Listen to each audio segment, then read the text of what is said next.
है एक ऐसा सीरीज जहां हम उन हेडलाइंस और स्टोरीज पर एक बार फिर से नजर डालेंगे जो सरकार के प्रेशर, ऑपोजिशन के निकम्मेपन, मीडिया की गोदीगिरी और जनता के सन्नू की एटीट्यूड के चलते गायब हो गई या हेडलाइंस जिन्हें दबा दी गई।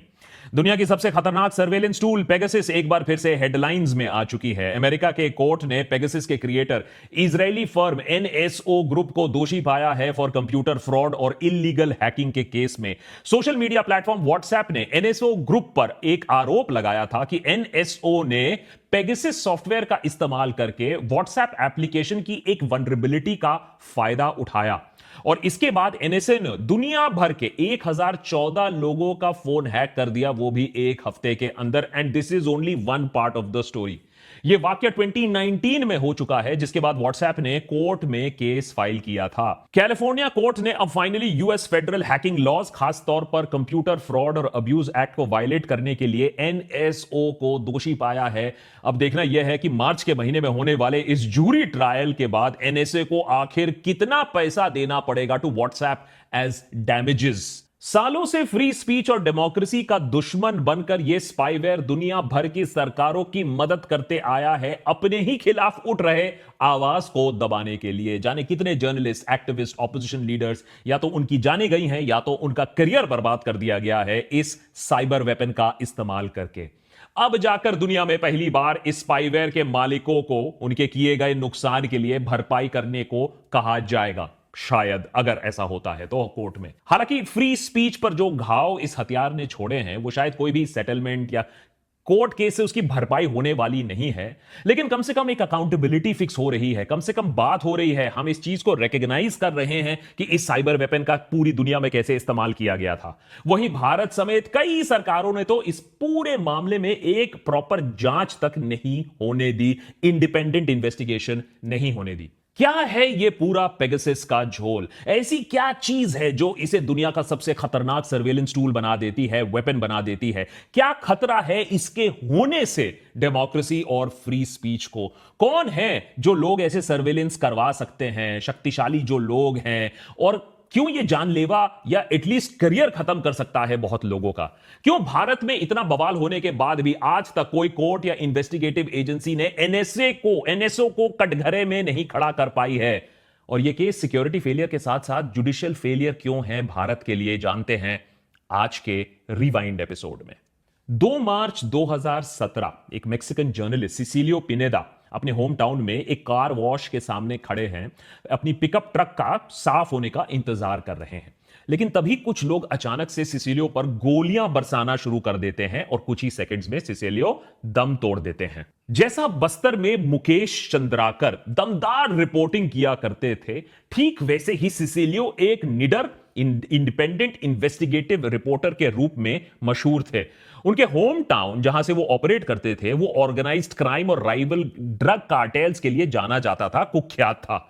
दिन ब दिन उनके रिपोर्ट्स और ज्यादा डेयरिंग होते गए। इनफैक्ट अपने मौत से कुछ ही घंटे पहले उन्होंने एक फेसबुक लाइव पर एक धमाकेदार ब्रॉडकास्ट किया था जिसमें उन्होंने कुछ लोकल पॉलिटिशियंस, स्टेट पुलिस और एक माफिया बॉस के जॉइंट ऑपरेशंस का पर्दाफाश किया था, यानी सब जो मिले हुए हैं।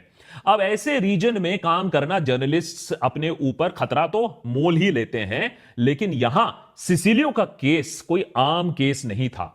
उनके मौत के 5 साल बाद हुए खुलासे में पता चला कि सिसिलियो का मोबाइल फोन पेगासस स्पाईवेयर से इंफेक्टेड हो सकता था। एक मेक्सिकन क्लाइंट के पॉसिबल टारगेट लिस्ट में सिसिलियो शामिल थे।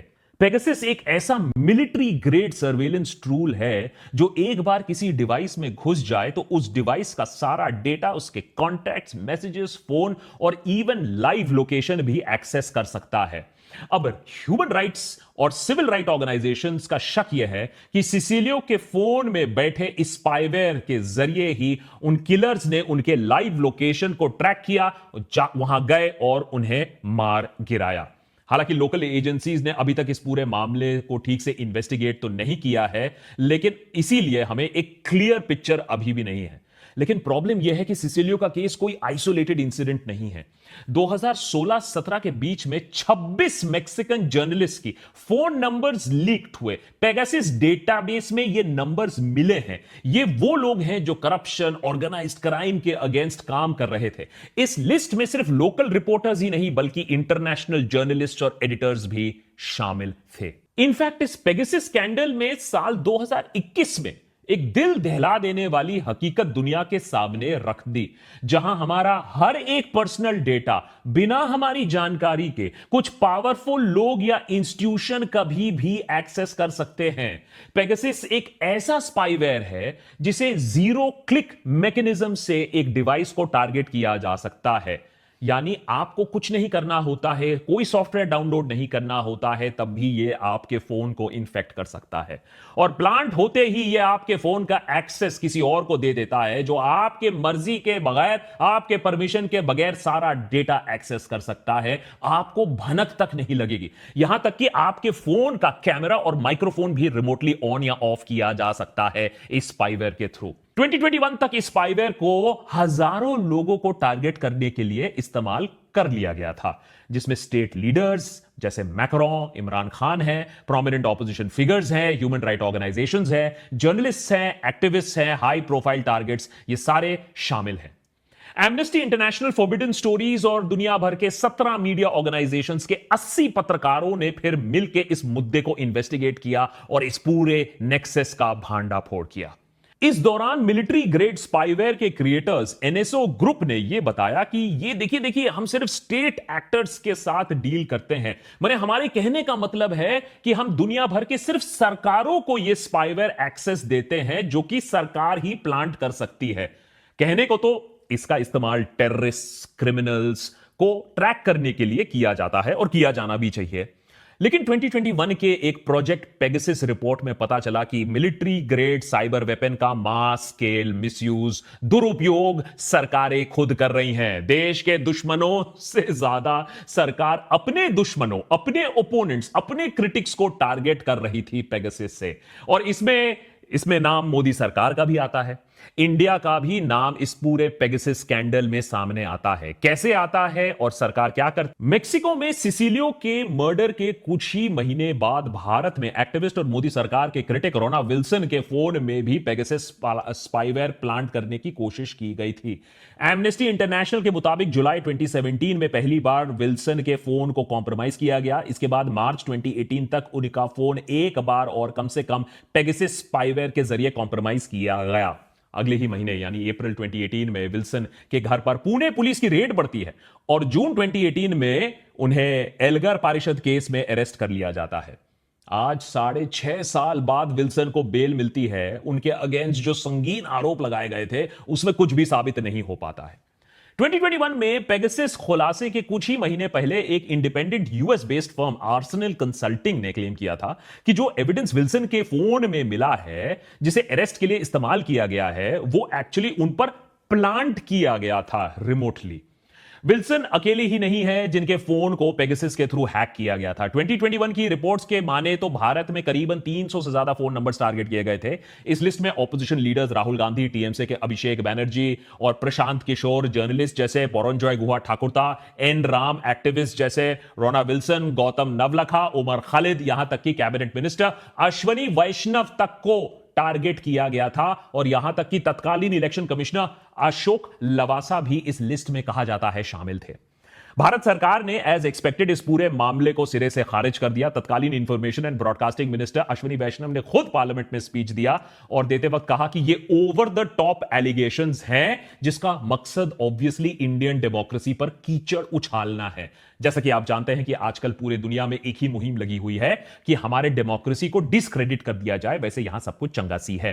पार्लियामेंट को जैसे तैसे मोदी सरकार ने तो उस वक्त मैनेज कर लिया, लेकिन सुप्रीम कोर्ट के सामने सरकार की पोल कहीं ना कहीं खुली। जिनको दिखता है उनके सामने तो खुली। सुप्रीम कोर्ट ने सरकार से सीधा सीधा सवाल पूछा कि क्या भारत सरकार ने पेगासस का इस्तेमाल सिविलियंस पर जासूसी करने के लिए किया है? सिंपल जवाब है हां या ना में, आप बता दीजिए। सरकार ने लंबा चौड़ा जवाब दिया, कहा कि एंटी टेरर ऑपरेशंस में यूज होने वाले किसी भी सॉफ्टवेयर की जानकारी पब्लिक को हम नहीं बता सकते हैं, हम ये इंफॉर्मेशन नहीं दे सकते हैं, ये राष्ट्रीय सुरक्षा का मैटर है, नेशनल सिक्योरिटी का ये मुद्दा है, तो हम आपको इंफॉर्मेशन नहीं देंगे। लेकिन तब सुप्रीम कोर्ट के तब के चीफ जस्टिस एन.वी. रमन्ना ने सरकार को फटकार लगाते हुए कहा कि नेशनल सिक्योरिटी नाम पर आप हर बार फ्री पास नहीं उठा सकते हो कि कोई जवाब नहीं दोगे। ऐसा कह के सुप्रीम कोर्ट ने एक टेक्निकल इन्वेस्टिगेटिव कमेटी बैठाने का आदेश दिया, और जिससे इस मामले के तह तक पहुंचा जा सके।